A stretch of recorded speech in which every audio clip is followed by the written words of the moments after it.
Hello everyone and welcome back to UGC NET mentor. I hope you are doing well. So guys finally आप लोगों का result आ चुका है और आप लोगों ने अपना रिजल्ट चेक कर लिया होगा। बहुत सारे ऐसे स्टूडेंट्स हैं जिनका एग्जाम हो चुका है, उन्होंने क्वालिफाई कर लिया है। That is congratulation to all of you.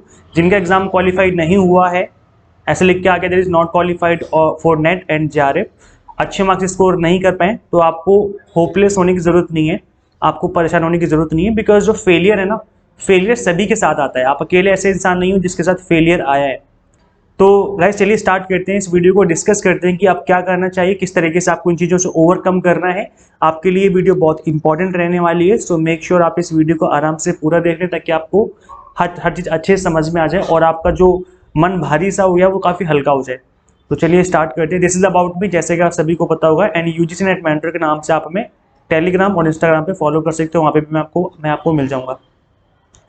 चलिए गाइस डिस्कस करते हैं। गाइस देखिए, जब फेलियर की बात आती है तो सिर्फ आप एक अकेले इंसान नहीं हो जो फेल हुआ है। आपके साथ बहुत सारे ऐसे स्टूडेंट हैं, बहुत सारे ऐसे एस्पिरेंट रहे हैं जो कि फेल हुए, जिनका एग्जाम क्वालिफाई नहीं हो पाया। अगर आपके फील्ड से हटके हम बात करें तो अदर फील्ड में भी लोग फेल होते हैं, और जब वो फेल होते हैं ना तो वो उस चीज को करना नहीं छोड़ते। जैसे विराट कोहली का अगर टीम में सिलेक्शन नहीं होता है, या उसकी परफॉर्मेंस अच्छी नहीं चल रही होती है, या मैरी कॉम की परफॉर्मेंस अच्छी नहीं चल रही होती है, फिर किसी भी अदर पर्सन की बात करें जिसकी परफॉर्मेंस अच्छी नहीं चल रही होती, तो उस चीज को छोड़ नहीं देते वो कि क्रिकेट ही खेलना छोड़ दिया। वो फिर ये करते हैं, पता है ना, 24-24 घंटे लगे रहते हैं बस इसलिए कि एक दिन वो इस फेलियर को बीट करेंगे और इस फेलियर से लड़ेंगे। लड़ने के बाद वो यहाँ तक पहुंच जाएंगे, और गाइस वो पहुंचते भी हैं।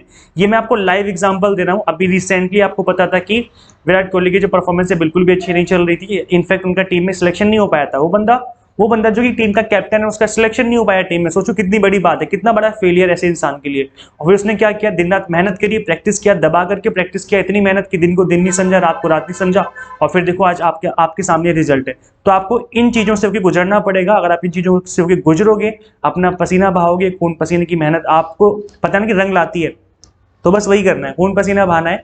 आपको ऐसी स्ट्रेटेजी बनानी है कि जिसको एग्जीक्यूट करना आसान हो, जिसको इम्प्लीमेंट करना आसान हो, और उस स्ट्रेटेजी को यूज करते हुए आप अपने ड्रीम को अचीव कर लें।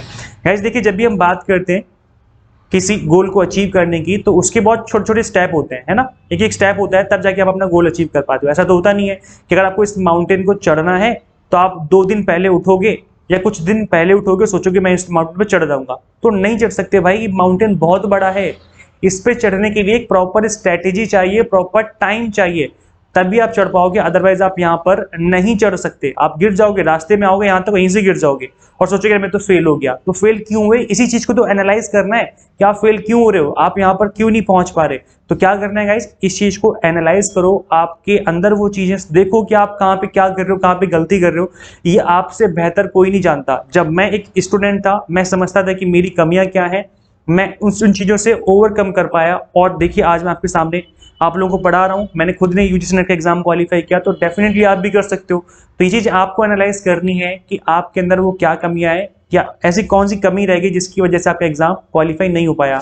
आप अगर इस टॉप पे जाना है तो टॉप पे जाने के लिए कोई एक दिन में आप टॉप पे नहीं पहुंच पाओगे। आपको यहाँ पे स्ट्रेटेजी बनानी पड़ेगी कि पहले यहाँ जाना है, फिर यहाँ जाना है, फिर ऐसे चढ़ना है, फिर यहाँ जाना है, फिर ऐसे जाना है, फिर तब जाकर के आप टॉप पर पहुंच पाओगे। समझ रहे हो मैं क्या बोल रहा हूँ, कि यहाँ पर पेपर 1 की 10 यूनिट्स होती हैं, पेपर 2 की 10 यूनिट्स होती हैं, मतलब समझ रहे हो। ये जो 20 यूनिट है, ये कंप्लीट एक माउंटेन है, एक पहाड़ है जिसको चढ़ना पड़ेगा आपको। एक दिन पहले उठोगे, देखो सोचोगे कि मेरा एग्जाम क्वालिफाई हो जाए, या इनफैक्ट 1 महीने भी पहले उठोगे, सोचो कि मेरा एग्जाम क्वालिफाई हो जाए, तो बहुत मुश्किल होता है। इनफैक्ट बिल्कुल ही नेक्स्ट टू इम्पॉसिबल होता है। मैं ये नहीं कह रहा कि पॉसिबल नहीं है, हर चीज पॉसिबल है दुनिया में, लेकिन नेक्स्ट टू इम्पॉसिबल मतलब बहुत ही इम्पॉसिबल के करीब चीजें होती हैं।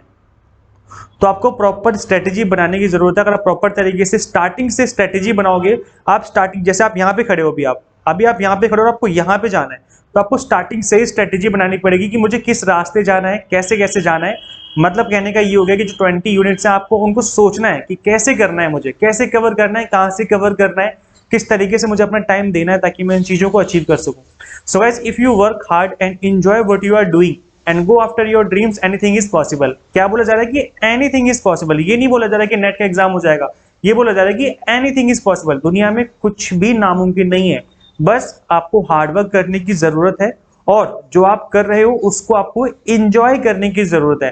कई बार क्या होता है, स्टूडेंट सोचते हैं कि मेरा एग्जाम हो जाएगा क्वालिफाई, लेकिन वो स्टडी को एंजॉय नहीं कर रहे होते, बस पढ़ रहे होते हैं कि यार हो जाए हो जाए, जबरदस्ती पढ़े जा रहे हैं, जबरदस्ती पढ़े जा रहे हैं। नहीं भाई, ये काम नहीं कर रहे हैं, आपको उस चीज को एंजॉय भी करना है, इस प्रोसेस को एंजॉय करना है। बिकॉज अगर आपने एक बार नेट क्वालिफाई कर भी लिया तो उसके बाद क्या, उसके बाद तो आपको टीचर बनना है ना।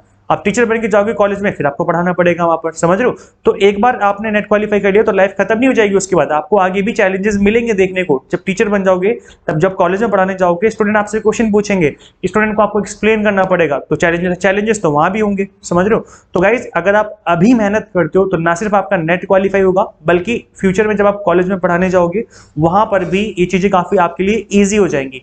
तो इसलिए आपको इन चीजों को एंजॉय करने की जरूरत है। मतलब कहने का है कि अपने ऊपर थोपो मत कि मुझे 20 यूनिट्स खत्म करनी है और दिन रात लग जाओ, भले ही मन नहीं कर रहा बट लगे पड़े हो। तो भाई ऐसी चीजें नहीं होती हैं, आपका मन भी करना चाहिए ना चढ़ने का।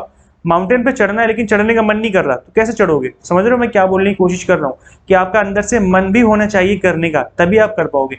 If you put your mind into it, anything is possible. अपने दिमाग को, अपने तन बदन जो भी है सब कुछ डाल दो इसके अंदर, तब जाके आपको चीजें अचीव होती हैं। मैं अगर अपनी खुद की बात करूंगा इस, तो आप बिलीव नहीं करेंगे, जब मैं नहा रहा होता था ना, वैसे ये मुझे शेयर नहीं करना चाहिए बट मैं आपको आपके साथ शेयर कर रहा हूँ, जब मैं नहा रहा होता था तब भी मेरे माइंड में चल रहा होता था कि मैंने अकाउंटिंग में, क्योंकि मैं कॉमर्स एंड मैनेजमेंट से बिलोंग करता हूं, तो मैं सोचता रहता था कि अकाउंटिंग का स्टैंडर्ड जो है, अकाउंटिंग स्टैंडर्ड थर्ड किस चीज के बारे में है, अकाउंटिंग स्टैंडर्ड नंबर 20 किस चीज के बारे में है, समझ रहे हो। मतलब माइंड में चीजें चल रही होती हैं। अब जैसे मम्मी ने मार्केट भेज दी कि जाओ मार्केट से सामान लेके आओ, मना तो कर नहीं सकते भाई, as a boy as a girl हमें घर के काम भी कर रहे होते हैं।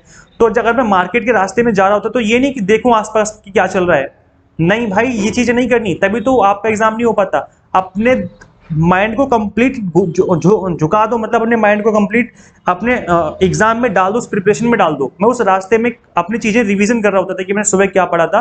जैसे मैं पढ़ रहा होता था कि कंपनी एक्ट के अंदर 2013 के अंदर कौन से एक्ट में कौन सी बात बोली गई थी, कौन से सेक्शन में क्या बोला गया था, इस बार इनकम टैक्स का कितना स्लैब रखा गया है। मतलब ये चीजें जो है दिमाग में मेरी रिमाइंड हो रही होती थी। तो ये क्या है, आपके लिए चीजें इस तरीके से करना ईजी हो जाता है। एक बार आपने पढ़ लिया, पढ़ के छोड़ दिया तो आप भूल जाओगे, लेकिन अगर आप इस तरीके से रिवीजन करोगे, प्रॉपर तरीके से माइंड में चीजें चलती रहेंगी बैकग्राउंड में, तो डेफिनेटली लंबे टाइम तक आपको चीजें याद रहेंगी और आपका माइंड इस तरीके से ही वर्क करना स्टार्ट कर देगा। मतलब आपके लिए एक तरीके से सप्लीमेंट हो जाएगा। एक तो आप मेहनत कर रहे हो, जो आप 3 घंटे लगा रहे हो, 4 घंटे लगा रहे हो डेली बेसिस पे, वो तो आपके लिए काम कर रहा है, प्लस जब आप बाकी टाइम कुछ कर रहे होते हो वो टाइम भी आपके लिए काम कर रहा है, समझ रहे हो। तो ये जस्ट वही है, एक सिंपल इंटरेस्ट होता है कंपाउंड इंटरेस्ट। तो यहाँ पर कंपाउंडिंग का असर देखने को आपको मिल जाएगा जब आप अपने कंप्लीट माइंड को डाल दोगे इसके अंदर।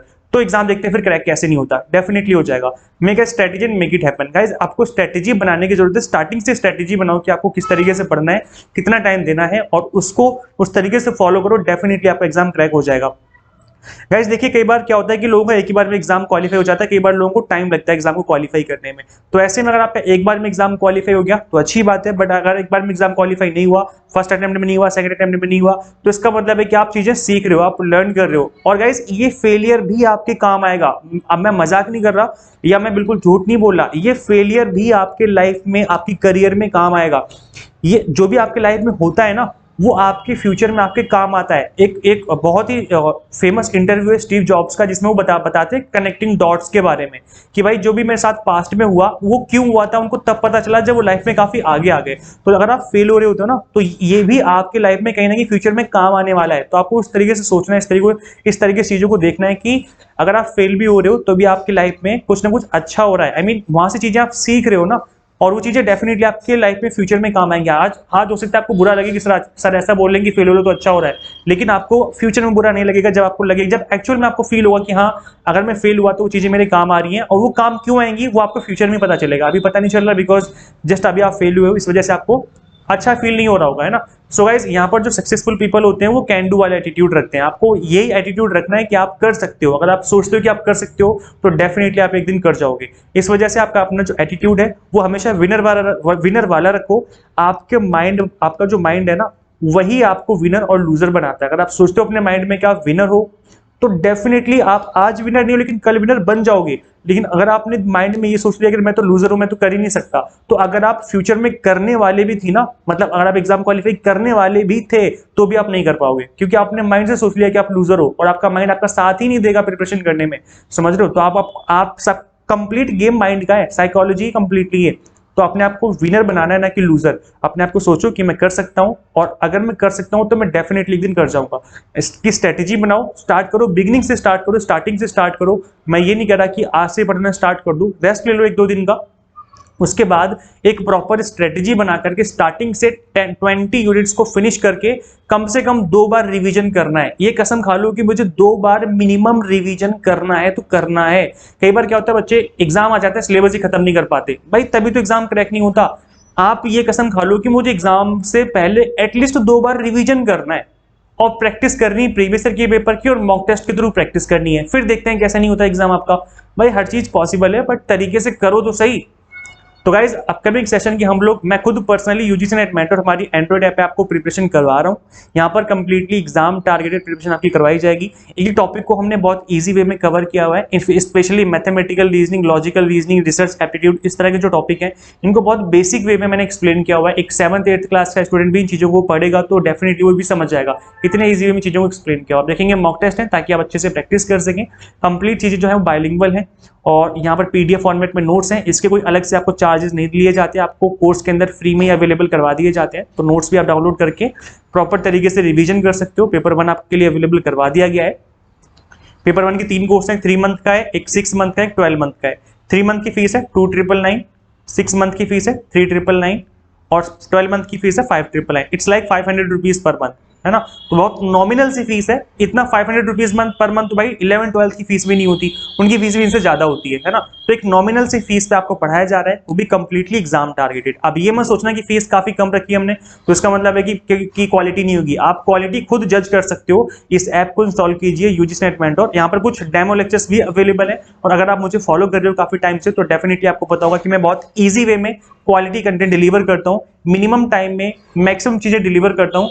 ऐप के ऊपर आने के बाद आपका एक सिंगल मिनट वेस्ट नहीं होगा, ये मेरी पर्सनल गारंटी है आपके साथ कि अगर मैं 30 मिनट की क्लास लूंगा तो 30 मिनट आपको सिर्फ पढ़ाऊंगा, इधर उधर की बातें नहीं होती, complete to the point explanation given होता है। और जो मेरी लेक्चर्स की लेंथ है आपको पता है कि मैं 30 से 40 मिनट्स के लेक्चर्स की लेंथ रखता हूँ, ना मैं 1 घंटे का रखता हूँ, ना मैं 10 घंटे का रखता हूँ। मुझे पता है साइकोलॉजिकली आप ज्यादा टाइम तक नहीं पढ़ सकते, आपका माइंड जो है डाइवर्ट होता है। तो 30 से 40 मिनट की जो क्लास होती है बेस्ट क्लास होती है, इसी टाइम में आप अच्छे से चीजों को पढ़ पाते हो, इफेक्टिव तरीके से पढ़ पाते हो। तो कंप्लीट जो चीजें हैं वो आपकी कंप्लीटली एग्जाम टारगेट बेस्ड रखी है हमने। कंप्लीट बायलिंगुअल कोर्सेज हैं, एनटीए क्वेश्चन आस्किंग पैटर्न है, जिस तरीके से एनटीए क्वेश्चन पूछता है, बिकॉज अब एनटीए क्या कर रहा है कि कॉन्सेप्चुअल बेस्ड क्वेश्चन पूछ रहा है ना, प्रैक्टिकल बेस्ड क्वेश्चन पूछ रहा है। इस तरीके से चीजों को कवर किया हुआ है। देखिए गाइस, पढ़ना और चीजें कवर करना ये 2 अलग अलग बातें होती हैं। आप अगर आप एनटीए क्वेश्चन आस्किंग पढ़ोगे तो एग्जाम क्रैक कर जाओगे, लेकिन अगर आप सिर्फ सिलेबस खत्म करने पे फोकस कर रहे हो लेकिन इस बात पे फोकस नहीं कर रहे कि क्वेश्चन कैसे पूछे जा रहे हैं, किस तरीके से आपको कवर करना है, तो एग्जाम क्रैक नहीं होने वाला। तो इसलिए पढ़ना भी उस तरीके से जिस तरीके से एग्जाम में क्वेश्चन पूछे जाते हैं, और मॉक टेस्ट है ताकि आप अच्छे से प्रैक्टिस कर सको। पीडीएफ फॉर्मेट में नोट्स भी अवेलेबल है जिनको डाउनलोड करके आप अच्छे से रिवीजन और प्रैक्टिस कर सकते हो। So guys, thank you so much for watching this class. ज्यादा से ज्यादा इस वीडियो को शेयर जरूर कर देना सभी फ्रेंड के साथ, ताकि सभी लोग मोटिवेट हो जाए, पॉजिटिव सोचें, और डेफिनेटली पॉजिटिव सोचेंगे तो उनका एग्जाम भी फ्यूचर में क्रैक हो ही जाएगा। इस वीडियो में इतना ही गाइस, फिर मिलते हैं नेक्स्ट वीडियो में। Till then keep watching UGC NET mentor. Thank you so much.